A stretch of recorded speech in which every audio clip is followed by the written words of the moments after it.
Minneapolis, where there is a vigil growing tonight for Renee Good. She's the woman who was shot and killed by a federal immigration officer 1 week ago. And since then, protesters have been facing off with ICE agents in the streets as the Trump administration continues its immigration crackdown. Joining me right now is Danny Spewak with our sister station out of Minneapolis. And Danny, thanks for being with us here tonight, sir. Ron, thank you so much for having me. Really appreciate it. Yeah, absolutely. So now I know that you obviously have been monitoring this since last Wednesday. Walk us through what you have been seeing over the past few days. You know, there's significant tension in the community. Of course, the federal government, the Trump administration surged even more Border Patrol agents, some more federal agents here. There are literally thousands on the ground, actually outnumbering the local police in Minneapolis and St. Paul. There are more federal agents than local police. And so what you're seeing is just sort of this sporadic activity across not only the Twin Cities metro area, but really across the state of Minnesota, even in more rural areas or cities in what we call greater Minnesota. So at this time, federal immigration enforcement is continuing. Oftentimes they're being met by protests and protesters, and that's what's making the situation very tense. We know even restaurants have been closed in some cases or closing early. That's the kind of environment around town is as everybody's just kind of keeping a watchful eye on everything. Okay, Danny, we have been seeing the video here in Atlanta and across the country where today, I believe, federal agents were using tear gas against protesters as well, something we haven't seen since last week. Are we still seeing more of that? Is there still any type of confrontation between protesters and ICE agents?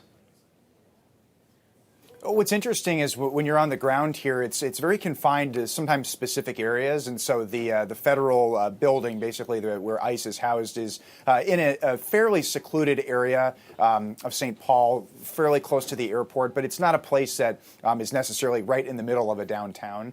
And so some of the confrontations have been happening there. At other times, it is unfolding just in city streets or even busy neighborhoods, but it's hard to predict where these things are happening. And so a lot of our crews, we've been trying to just keep tabs on everything, respond where we hear of incidents or when we hear of confrontations.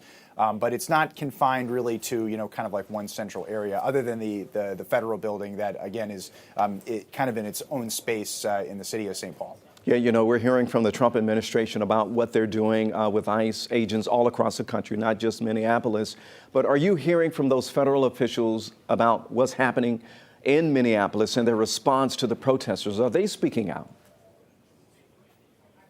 Yeah, they've basically said that they're going to continue their operations until they feel it's finished. They have said they really are not showing any signs of pulling back, and there is a significant clash between state and local governments and the federal government, where the state and local governments, specifically the cities of Minneapolis and St. Paul and the state of Minnesota, have sought in a lawsuit to try to have ICE removed. But the court has not ruled on that yet, and they haven't implemented any kind of restraining order yet. So you just have to wait to see what happens with those developments. But the really differences of opinion between the local and the federal authorities.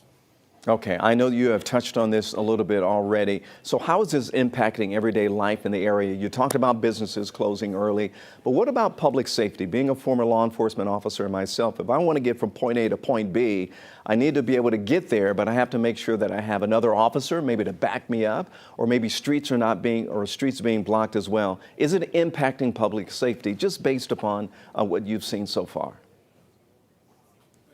That's a really good question. To an extent, yes, because a lot of the confrontations and clashes are happening, as I was mentioning, in busy areas of either Minneapolis or St. Paul or even other cities in Minnesota.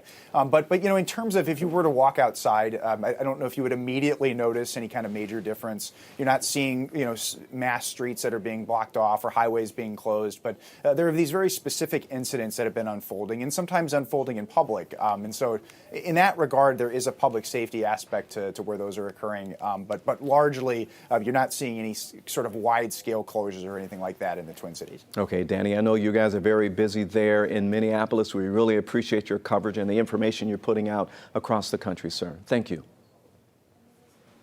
Thanks for having me.